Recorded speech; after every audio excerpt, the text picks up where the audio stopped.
Hello dear friends, तो कैसे हो आप सभी। मैं उम्मीद करता हूं कि आप सभी अच्छे होंगे।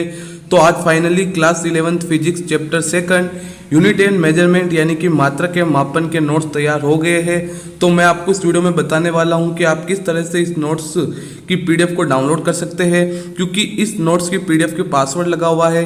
तो इसके लिए आपको इस वीडियो को एंड तक देखना है। तो चलिए वीडियो शुरू करते हैं। तो ये आपका चैप्टर सेकंड है, यूनिट एंड मेजरमेंट। काफ़ी आसान लैंग्वेज में इस चैप्टर के नोट्स को तैयार किया गया है। सारे इंपॉर्टेंट न्यूमेरिकल्स जो आपके एग्जाम में पूछे जाते हैं वो भी इसके अंदर कवर कर रखे हैं। थ्योरी का हर एक पॉइंट हमने इस पीडीएफ में कवर किया है।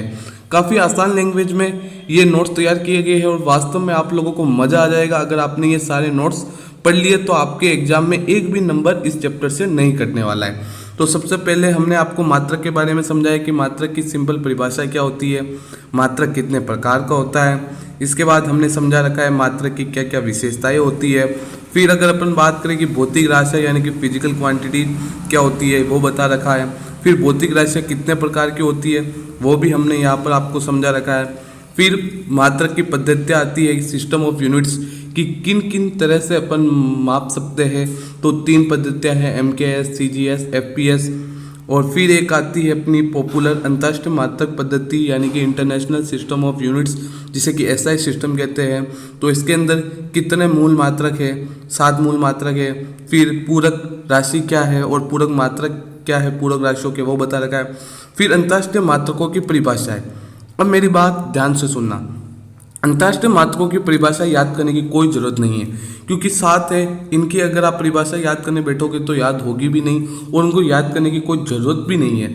तो मेरी आपसे यही रिक्वेस्ट रहेगी कि आप क्या कीजिएगा, सिर्फ आपको पता होना चाहिए कि 7 जो मूल राशियाँ है वो कौन कौन सी है, जो आपको पता होना चाहिए। इसके साथ ही जो 2 पूरक मात्रक है वो आपको जरूर याद करने हैं कि रेडियन क्या होता है, इसके साथ ही स्टेरेडियन क्या होता है। इसके बाद द्रव्यमान, लंबाई और समय के अन्य व्यवहारिक मात्रकों के बारे में चर्चा की गई है कि द्रव्यमान के मात्रक कौन कौन से हैं।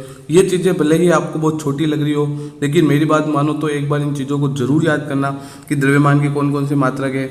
इसके बाद लंबाई के कौन कौन से मात्रक है, जिसके अंदर छोटी दूरी वाले मात्रक।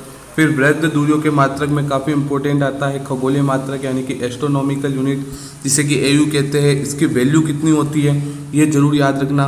लाइट ईयर क्या होता है और इसकी वैल्यू क्या होती है ये भी जरूर याद रखना। इसके बाद पार्सेक, इसकी डेफिनेशन याद ना हो तो भी कोई दिक्कत नहीं है, लेकिन इसकी जो वैल्यू आती है वो वैल्यू आपको जरूर याद रखनी है।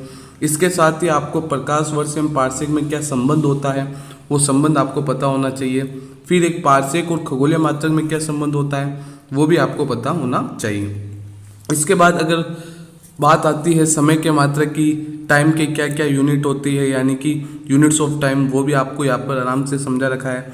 फिर आपको बता रखा है 10 की घातों के पूर्व लग्न कि deca, hecto, kilo, mega, giga, tera, peta, exa, जेटा, योटा ये क्या होता है। फिर माइनस के अंदर deci, centi, milli, micro, nano, pico, femto, atto, zepto, yocto ये क्या होता है। काफ़ी इंपॉर्टेंट है, बिल्कुल हल्के में मत लीजिएगा, अच्छे से इनको याद कीजिएगा। फिर मापन की विधियाँ, जिसके अंदर लंबाई का मापन करना है। तो सबसे पहले बड़ी दूरियों के मापन के लिए सबसे पहली विधि आती है लंबन विधि या फिर विस्थापन विधि। ये विधि क्या होती है इसे आप समझ सकते हैं, ये ज़्यादा इंपॉर्टेंट नहीं है और एग्जाम में पूछी भी नहीं जाती है, बस आपको पता होना चाहिए। फिर लंबन विधि द्वारा किसी ग्रह का कोणीय व्यास कैसे ज्ञात कर सकते हैं, ये काफ़ी इंपॉर्टेंट है।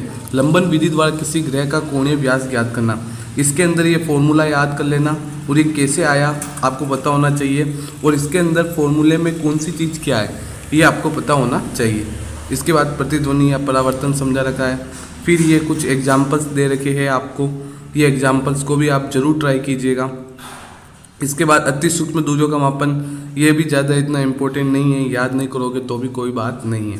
इसके बाद मापन में शुद्धता व त्रुटि यानी कि accuracy and error in measurement की यथार्थता क्या होती है, परिशुद्धता क्या होती है ये आपको पता होनी चाहिए। इसके बाद इस चैप्टर का सबसे इम्पोर्टेंट टॉपिक जो है एरर से हर बार सवाल आता है और आपके एग्जाम में भी आएगा। तो मेरी आपसे रिक्वेस्ट है कि आप जितनी भी एरर्स है उन सभी एरर्स को अच्छे से कीजिएगा। ये जो ये डेफिनेशंस दे रखी है ये इतनी काम की नहीं है तो इनको आप छोड़ सकते हैं, लेकिन आगे की यादृच्छिक त्रुटियाँ यानी कि रैंडम एरर्स क्या होता है ये आपको पता होना चाहिए। अल्पतमांक त्रुटि क्या है ये आपको पता होना चाहिए। इसके साथ ही परम त्रुटि आपेक्षिक त्रुटि एवं प्रतिशत त्रुटि यानी कि एब्सोल्यूट एरर, रिलेटिव एरर और परसेंटेज एरर। ये काफ़ी इंपॉर्टेंट है, इनको हल्के में मत लीजिएगा, अच्छे से तैयार कीजिएगा। और ये एग्जाम्पल भी दे रखे हैं, मैंने हर चीज़ के एग्जाम्पल दे रखे हैं जिससे आपको थ्योरी भी समझ आ जाए और क्वेश्चन भी आपसे बन जाए। फिर त्रुटियों का संयोजन या फिर संचरण यानी कि कॉम्बिनेशन और प्रोपेगेशन ऑफ एरर, ये भी काफ़ी इंपॉर्टेंट है कि किस तरह से आप एरर्स को ऐड करेंगे, सब्ट्रैक्ट करेंगे, मल्टीप्लाई करेंगे, डिवाइड करेंगे। देखो थ्योरी समझाई, इसके बाद एग्जाम्पल दे दिया आपको हमने, ये देखिए एग्जाम्पल। फिर प्रोडक्ट ऑफ क्वांटिटीज कैसे प्रोडक्ट करना है वो भी हमने आपको बता दिया, कैसे आपको डिवीज़न करना है वो भी हमने यहाँ पर आपको बता रखा है। तो काफ़ी मेहनत लगी है इन नोट्स को तैयार करने में, लेकिन काफ़ी बढ़िया और तगड़े नोट्स है। अगर इनको याद कर लिया, समझ लिया अच्छे से, तो आपके एग्जाम में एक भी क्वेश्चन गलत नहीं होने वाला। और ये इस तरह के जो क्वेश्चन देख रहे हो ना, ये काफ़ी इंपॉर्टेंट क्वेश्चन है और एग्जाम में आते भी है, इसीलिए किसी भी क्वेश्चन को आपको हल्के में नहीं लेना है। और इसके बाद सार्थक अंक, सिग्निफिकेंट फिगर्स, इस पर भी हर साल सवाल आता है, आपको कोई नंबर दे देगा और उसमें सार्थक अंक पूछेगा। यहाँ तक कि जेई में भी सिग्निफिकेंट फिगर्स पर क्वेश्चन आते हैं, जेई नीट जैसे एग्जाम के अंदर भी। फिर राउंडिंग ऑफ ए डिजिट यानी कि राउंडिंग के भी आपको नियम पता होने चाहिए कि किस तरह से आप राउंडिंग कर सकते हैं। फिर अगला इस चैप्टर का इंपॉर्टेंट टॉपिक आता है dimensions of physical quantity. Dimension निकालना काफ़ी आसान चीज़ होती है, कोई तोप नहीं है, कोई रॉकेट साइंस नहीं लगेगी इसके अंदर। आपको अगर फॉर्मूलाज पता है और बेसिक डायमेंशन पता है तो आप आसानी से किसी भी भौतिक राशि का जो विमीय सूत्र है वो आप आसानी से निकाल सकते हैं।